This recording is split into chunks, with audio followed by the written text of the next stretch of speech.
الله أكبر. بسم الله الرحمن الرحيم.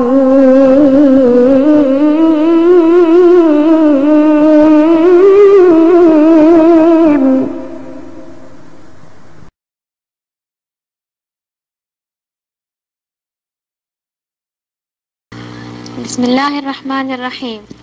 السلام عليكم ورحمة الله وبركاته. الحمد لله القائل: وإذا سألك عبادي عني فإني قريب أجيب دعوة الداع إذا دعان. وأشهد أن لا إله إلا الله وعد الداعين بالإجابة وأكرمهم بالزيادة.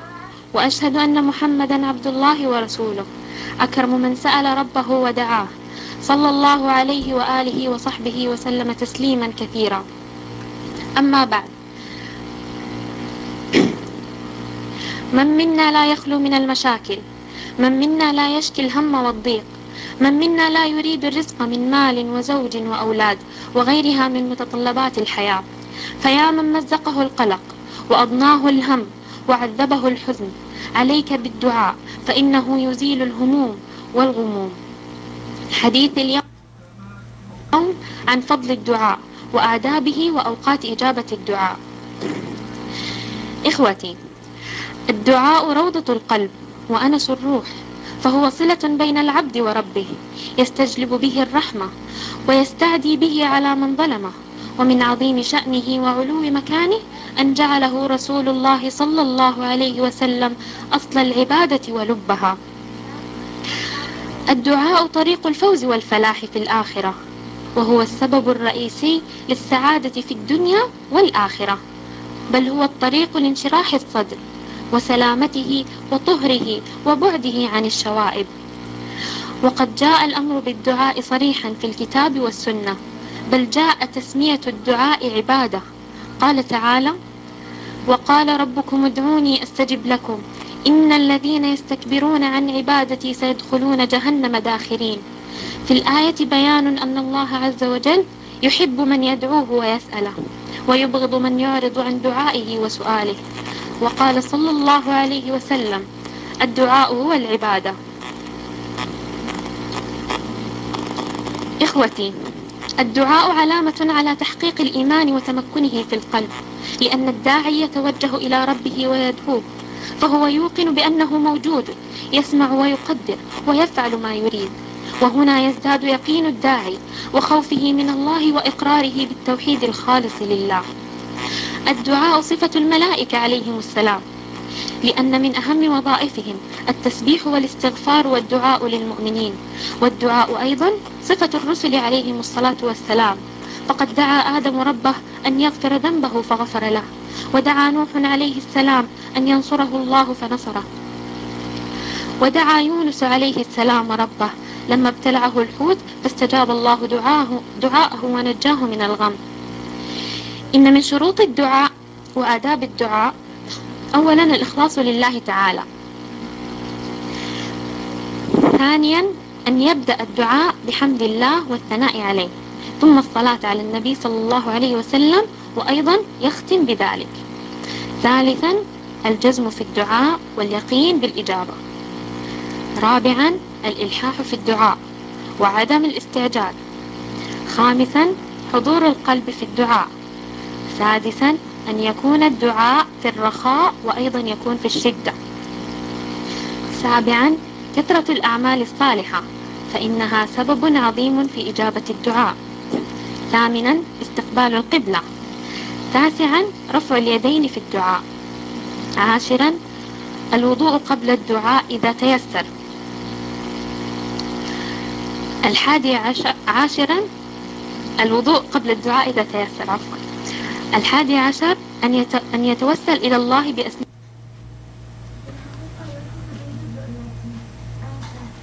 الحسنى وصفاته العلى. 12 أن يدعو لإخوانه المؤمنين ويحسن به أن يخص الوالدان والعلماء والصالحون والعباد بالدعاء، وأن يخص بالدعاء من في صلاحهم صلاح للمسلمين كأولياء الأمور وغيرهم، ويدعو للمستضعفين والمظلومين من المسلمين. وهذه بعض القصص عن فضائل الدعاء. تقول إحدى الأخوات: أخي الأكبر عاش 10 أعوام بعد زواجه ولم يرزق بذرية، فذهبوا لعمل الفحوصات، وأثبتت التحاليل الطبية أنه لا يوجد لدى الزوجين مانع من الإنجاب، وكان أملهما بالله تعالى كبيرا، فلجأوا إليه بالدعاء أن يرزقهم ذرية صالحة، وتحروا أوقات الإجابة. وكثيرا ما يردد أخي في دعائه: ربي هب لي من لدنك ذرية طيبة، ولم يخيب الله تعالى رجاءهم، فبعد فترة رزقهم الله تعالى بتوأم ذكر وأنثى، وبعد 2 سنين رزقهم الله تعالى بابنة، فلله تعالى الحمد والمنة. وصدق الله: يهب لمن يشاء إناثا ويهب لمن يشاء الذكور. ويروى أن مواطن هندي استعاد بصره أمام الكعبة المشرفة بعد 4 أعوام من إصابته بالعمى، وسط تهليل وتكبير من الطائفين ببيت الله الحرام. وقال المواطن الهندي عبد العزيز بن بدر الدين الكشميري أنه لجأ للحرم الشريف بعدما فقد الأطباء والمعالجين في بلاده كل أمل في علاجه، بدرجة دفعته في إحدى المرات إلى التفكير في الانتحار بسكين المطبخ.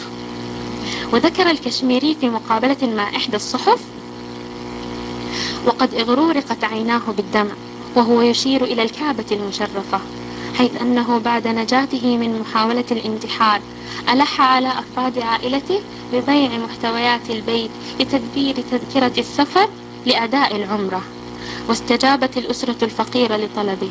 وخلال قيامه الليل بالحرم المكي كان يدعو الله أن ينوره. وذات مرة أخذته غفوة رأى فيها رؤيا بأن عليه مداومة غسل وجهه بماء زمزم، وأداء ما تيسر من النوافل في أوقات السحر، والإكثار من الدعاء والمناجاة بأن يرد الله له بصره. وأثناء الدعاء في إحدى المرات كان يبكي بخشوع ويمسح دموعه، وإذا به يرى الكعبة. نعم، إذا به يرى الكعبة، فخر على الأرض ساجدا شاكرا لله. وكشف الكشميري عن صبي من جنسية أفريقية سخره الله تعالى له خلال فترة فقدان بصره، فقد كان يحضر له الطعام والشراب، ويحضر له ماء زمزم، ويأخذه للوضوء طلبا للأجر والمثوبة من رب العالمين. ذكر ابن القيم الجوزية في كتابه الجواب الكافي أن هناك 6 أوقات لإجابة الدعاء إذا صادفها العبد يستجيب الله دعاءه، بشرط أن تصادف خشوعا في القلب، وانكسارا بين يدي الرب، وذلا وتضرعا ورقة، واستقبال القبلة، وكان على طهارة، ورفع يديه إلى الله عز وجل، وبدأ بمدح الله والصلاة على نبيه صلى الله عليه وسلم، ثم قد بين حاجته، ثم دخل على الله وألح في المسألة وتملقه ودعاه رغبة ورهبة، وتوسل إليه بأسمائه وصفاته وتوحيده، وقدم بين دعائه صدقة، فإن هذا الدعاء لا يكاد يرد أبدا، ولا سيما إذا صادف الأدعية التي أوصى بها الرسول صلى الله عليه وسلم، والتي تتضمن اسم الله الأعظم. أوقات الإجابة هي 1/3 الأخير من الليل، وعند الأذان، وبين الأذان والإقامة، وأدبار الصلوات المكتوبة أي بعد كل صلاة مفروضة، وعند صعود الإمام يوم الجمعة على المنبر حتى تقضي الصلاة في ذلك اليوم، وآخر ساعة من نهار الجمعة. إخوتي، أختم لكم محاضرتي بهذه القصة القصيرة. كلنا نعرف سيدنا موسى عليه السلام وهو كليم الله، فقد أتته امرأة وقالت له: ادعو لي ربك أن يرزقني بالذرية، فكان سيدنا موسى عليه السلام يسأل الله بأن يرزقها الذرية، وبما أن سيدنا موسى عليه الصلاة والسلام كليم الله، كان رب العزة تعالى يقول له: يا موسى إني كتبتها عقيم. فحينما أتت إليه المرأة قال لها سيدنا موسى: لقد سألت الله لك، فقال ربي لي: يا موسى إني كتبتها عقيم، وبعد سنة أتت إليه المرأة تطلبه مرة أخرى أن يسأل الله أن يرزقها الذرية، فعاد سيدنا موسى وسأل الله لها الذرية مرة أخرى، فقال الله له كما قال في المرة الأولى: يا موسى إني كتبتها عقيم، فأخبرها سيدنا موسى بما قاله الله له كما في المرة الأولى. وبعد فترة من الزمن أتت المرأة إلى سيدنا موسى وهي تحمل طفلا، فسألها سيدنا موسى: طفل من هذا الذي معك؟ فقالت: إنه طفلي رزقني الله به. فكلم سيدنا موسى ربه وقال: يا رب لقد كتبتها عقيم. فقال الله عز وجل: يا موسى كلما كتبتها عقيم قالت يا رحيم، كلما كتبتها عقيم قالت يا رحيم، فسبقت رحمتي قدرتي، سبحانك ما أرحمك يا الله. إخوتي، احرصوا على الدعاء والجأوا إلى الله في سائر أحوالكم، فيا من نزلت به ضائقة أقضت مضجعه أنزلها بخالقك وانطرح بين يديه بتذلل وخضوع وخشوع وحضور قلب. يا من أصيب بحبيب أو قريب أو خسارة الجأ إلى الله. ويا من يخطط لمشروع تجاري أو اجتماعي اسأل الله جل وعلا الإعانة والتوفيق. ويا من تريد صلاح الولد الجأ إلى الله، فقلوب العباد بين يدي الرحمن يقلبها كيف يشاء. ويا من ابتلي بزوجة تنغص عليه حياته أو ابتليت بزوج يكدر صف حياتها الجأوا إلى الله، فبيده مفاتيح الفرج. وقولوا: يا فارجنا إذا غلقت الأبواب، ويا رجاءنا إذا انقطعت الأسباب. أعطنا ولا ترحمنا، ووفقنا لخيري الدنيا والآخرة. اللهم اصلح لنا شأننا كله، اللهم اصلح لنا شأننا كله، والطف بنا وتجاوز عنا، واغفر لنا ولوالدينا. اللهم استر عوراتنا وآمن روعاتنا، وارفع درجاتنا، وادخلنا الجنة بغير حساب. اللهم إنا نسألك مرافقة حبيبنا بالجنة. اللهم لا تحرمنا فضل ما عندك بسوء ما عندنا يا كريم. سبحانك اللهم وبحمدك، أشهد أن لا إله إلا أنت، أستغفرك وأتوب إليك. هذا والله أعلم، وصلى الله وسلم على نبينا محمد وعلى آله وصحبه أجمعين. السلام عليكم ورحمة الله وبركاته. وإذا سألك عبادي فإني قريب. Artinya sewaktu kau atawakan nila Allah subhanahu wa ta'ala ke me pasalan sindo alay fa inni karib sa benar-benar dari naku hati me kaulamain tumagpain me karibul istijabah hati nen kapit kok me perdoaan ne me pagnaan ne pakalay ko sidang cepak si headset ko kana ko mat ne translate ko kam namon iyan ano ne meaning ne Artinya sebenarnya din Allah subhanahu wa ta'ala asal baya bangkitingan dua siye kadua yang bangkitingan dua suwe disabnya ke me kahinang te labi-labinen ke me sapamanin mag-ail keo doknya disapen te mag-ail keo demikian menek keo iene tuen sinanunen menek keo sin waktu di ijabah demikian penne inalamat sin doahin penne ini bangke magdua alamat sin pagtag-ipon no tawakan no tuen pagpalyawa no te si Allah subhanahu wa ta'ala dak si waktu kayong doa yene hatinin magyakin kayo sa benar-benar talin Allah ta'ala mawjud. Demikian pa in duahin sifat sin malaikat me sababin me sifat sin malaikatin magtatasbih si Allah subhanahu wa ta'ala dak pentin magdudua si iye. Demikian sifat pen sin manusia dak me ambiya ko pen Adam alaihi salam si waktu yengan doa si Allah subhanahu wa ta'ala. Demikian no pente dak keman ni kanabi-nabihan ne. Demikian pen Nabi Yunus alaihi salam si waktu yatatellen we hatinen kahumbo. Demikian laingan doa dia lem laingan doa risabe. Niya penne ne syurut sin doa demikian adabne dakpe bangpe wahsin dengan doa si Allah subhanahu wa ta'ala. Panagdan nen penne bangke dengan doa ene magpain ke alhamdulillah infi ya alhamdulillah rabbil alamin wa sallallahu bikin dengan doa nak ke ukem ukbal nen pujian penne si Allah subhanahu wa ta'ala. Dok magsalawat kyo penne si Nabi Muhammad sallallahu alaihi wasallam, demikian penne si panagnan dok si turkunay ien do sa penne inanunon. Ini en do binalik na natin maghamdulillah kyo ikatello penne ene magjazam kyo si dua at inin papuno te dasal bukto no te din kinakunon gana pagdiroyan no dok kanal no si Allah subhanahu wa ta'ala iyakin niya magurong jawab nin dok dakyo penne ene magdayday at inindak yung magdayday pa inungan dua ako ada mulisya ajan dok demikian pa ina ikalime ina ito en turul kalb at iningan dua yung bandalim pangatian no dok pa ina bangyan tahinang no kemon bangyan pente tahinang no kemon pa ina paharap ke kiblat demikian ko ina habi. Demikian penne ke surut ikasyam ko itu yang magpatinggi ke tangan matinin naut deh bangsian demikian penne ten mag-air ke bangsingan dua alabi aula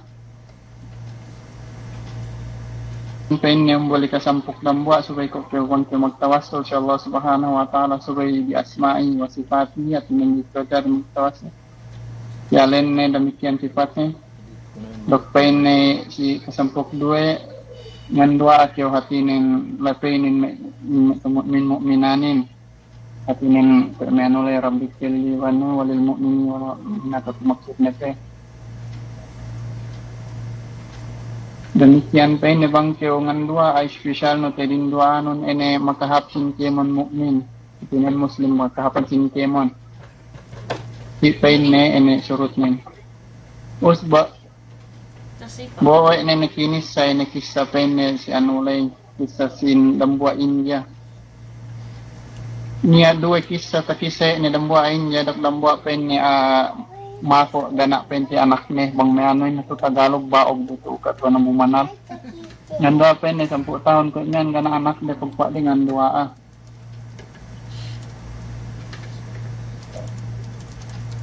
Terus penne in hope, then in ite hope yun, angan-angan din siya Allah subhanahu wa ta'ala sal penne kesig tamanan.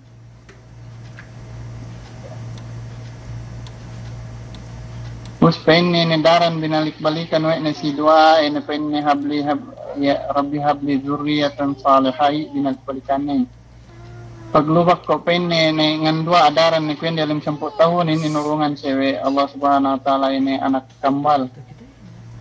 Muspen ya sadaqallah yahabu lima yasha atinin in parman itu ento parman Allah subhanahu wa ta'ala lay ini penne ngurung penne yahab atinin ngurung urmatan ngan dua sikite atau kan ngurung sikite si waktu ke ngan dua mag hibah to ke gifts masibo do penne lella atau kan den dia atinin yahabu lima yasha ukura sini kabani nurungan anak lella atau kan anak den dia kabaan lay usbani sebi pabalik kap pen kisah ene penne injalay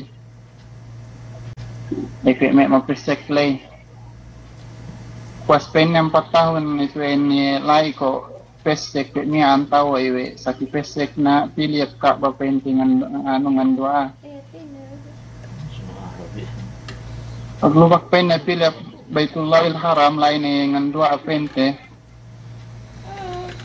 lain ngan doa pente si Ka'bah bus hati nentek kana siyeng ano lay kabute lay ne dambo elle wali ngan dua piap ka bahati ne pa early pili kaya patimpano salta ngan dua ayala dak pente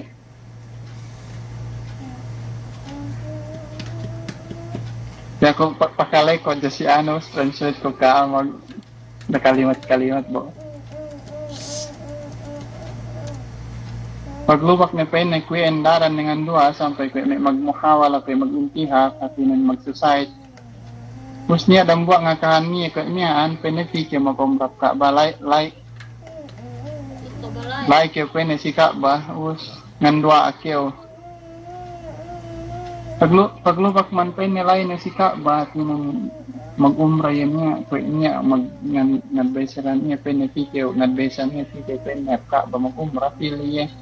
Globak lay bahasa si Ka'bah yang kisah tu itu yang magkiamul layli at ini nambang tengah bahang idak ngan dua sampai pene makatuli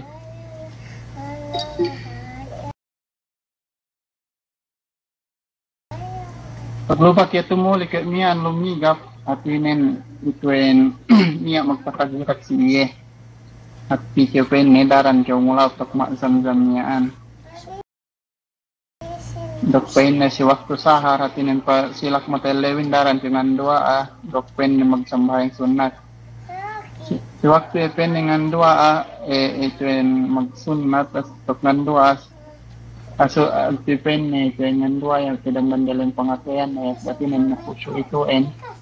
Paglubak pen ni dengan doa ane bus metak-metak na matanan asal kaikhlas na si doanan gak do pen na tigil takite ni kakbahin at inen pabalik yung tanong takita newe ni kakbahin at inen pabalik anulay yung kakbahin pabalik na pen kala yung kapute ni paglubak na pen ni kwenta kita ni na harasa jigan at inen pasujud ni niyaan pen ni Terus pennet sinabute damwa ka dayang niyaan, ka dayang nada. Niya penne pasabot wajin kayin sa kitab niya jawabul kati basa ennem ko waktu atau kan ennem oras tampat bang kew ngandwa alai bang kew penne ngandwa si waktu ennem niya nasal insyaallah taala terima Allah subhanahu wa taala induanan semoga penne syakmen ini magkusyuk kaya kuduro kalpa atinin atin nurusab sampai pakabir ng pangatian non gutulit sa mandwa alay demikian pa ini na magparyawa kaya magdukuzul pa ini watabarwan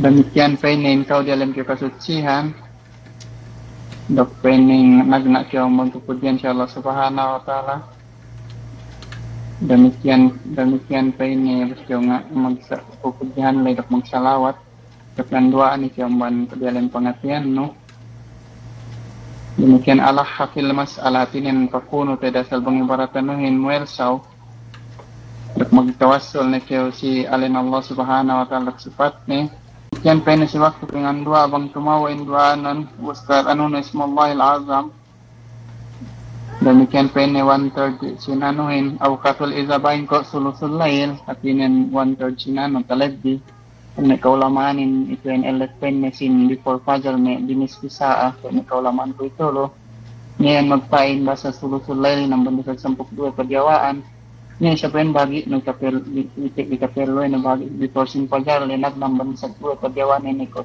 kalinya silap na tuo Dok penel na sinukuen azan dok ikama kinima di sabihin. Dok penel puasinti man sambayang maktuba fardu. Dok si waktu penel pasakat imamin pada tak mimbar lebang keman walay waktu ijabar sab. Dok penel ini last oras atau akan kau pamban penel ini lo jumaat lay kena tulung. Terus penne may kung kinay ko sa kamay Islam bulian ko tegtang ko penne handarakon dok yene penne to en pisa Nabi Musa penne padamwa penne din da si pisa to dinakwe ni mako Nabi Musa bang manirin kikian ni Zuri atin ng panuko maan na penne sige penne sabihin Musa alayhi salam ka alyasan ng kalimullah atin ng magbibisara der ko Allah subhanahu wa ta'ala si waktu yan ng andualay penne inakahan wa dendele dok penne inakaw Allah ta'ala kasi Nabi Musa penne tinakdirwe tin dendenya ni penne akima atau akan akima tinin baog Bus okay penne din bakas nitilaw ko Allah subhanahu wa ta'ala si tao dok duaan pinagkiyaw na akapin na Allah ta'alahin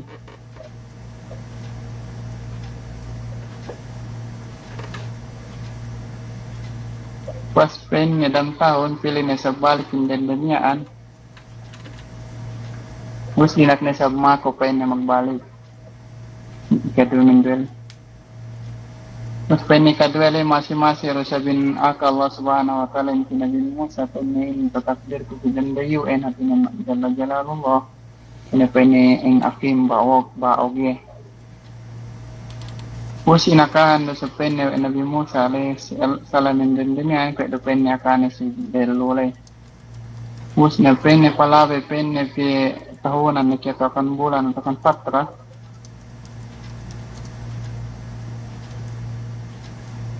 Us penne palave na manikadwa niya ang katito Nabi Musa magbalik yung dendele dak penne anak mo penne Nabi Musa inin penne dengan anak penne pong irinijikan ke Allah Subhanahu wa taala. Us pagtakita penne Nabi Musa kay man in dendele Hati na nito en dendemian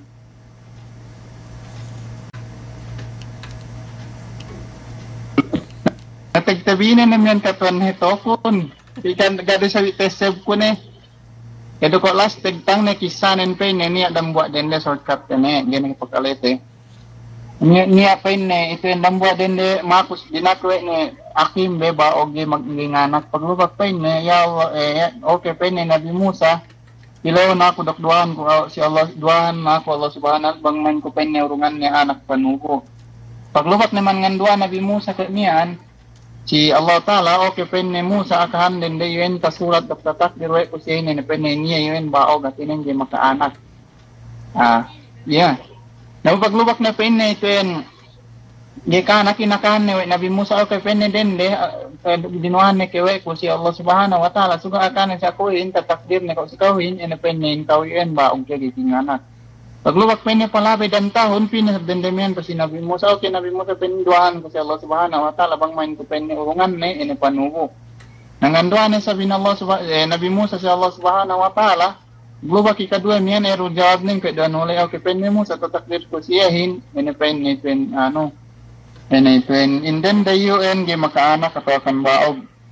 Paglubak ikatel pili dendehin niya na tinundan-tundan we ni anak.